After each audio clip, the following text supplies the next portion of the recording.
She fled the bombs of Ukraine in search of safety in America. But on August 22nd, 2025, just 3 years later, she stepped onto a train in Charlotte and never made it home. This is the story of Iryna Zarutska, her murder caught on camera, and the haunting question, why was her killer free that night?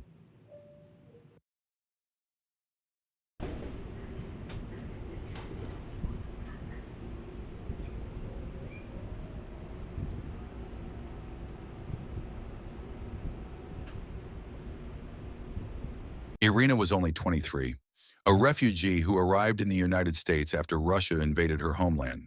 She worked in a local pizzeria, described by friends as bright, hardworking, and full of hope. She boarded the Lynx Blue Line light rail that night, wearing her uniform, tired but alive with dreams. Charlotte was supposed to be her safe place. At 9:46 p.m., surveillance cameras captured Iryna taking her seat on the train. Behind her sat a stranger, 34-year-old Decarlos Brown Jr. 4 minutes later, Brown stood up, reached into his clothes, and pulled out a folding knife. In a matter of seconds, he stabbed her 3 times. The final blow to her neck was fatal. Passengers froze. The cameras recorded everything. Iryna collapsed, never to rise again.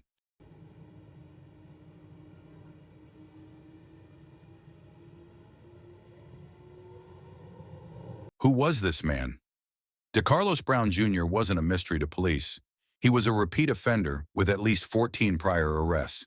He struggled with mental illness and homelessness. And yet, on that night, he was free, roaming Charlotte's trains with a weapon. The question everyone asked, how was this possible? After stabbing Iryna, Brown calmly exited the train. At the very next stop, police were waiting. He was taken into custody, treated for minor injuries, and charged with first-degree murder. But by then, the damage was irreparable. A young woman who escaped a war was gone. Who are truly, there are evil people. We're all people of religion, but there are evil people, and we have to confront that.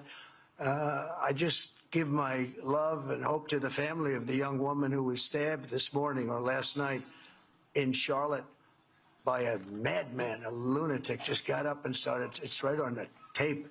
Not really watchable because it's so horrible, but just viciously stabbed. She's just sitting there. So they're evil people. We have to be able to handle that. If we don't handle that, we don't have a country. And I created the first... The killing set off a firestorm. Why wasn't this headline news everywhere? Why did it take social media voices like Elon Musk and Donald Trump to shine a spotlight on it? Even Wikipedia briefly flagged the article about her murder for deletion, fueling claims of censorship and media bias. Her story wasn't just about one crime. It became a symbol of a system's failures. Iryna's death forces us to confront deeper questions. Why was a man with 14 arrests still free? Why do mental health failures spill so often into public tragedy? And why did a refugee who survived war fall victim to neglect in the country she trusted? These aren't just Charlotte's problems. They're questions every city must face. Iryna's story deserves to be remembered, and we're keeping her name alive here. We're on the way to hit 1,000 subscribers. Your one click can help us reach that goal. Subscribe now, turn on the bell for updates on Brown's trial, and let's keep building this true crime community together.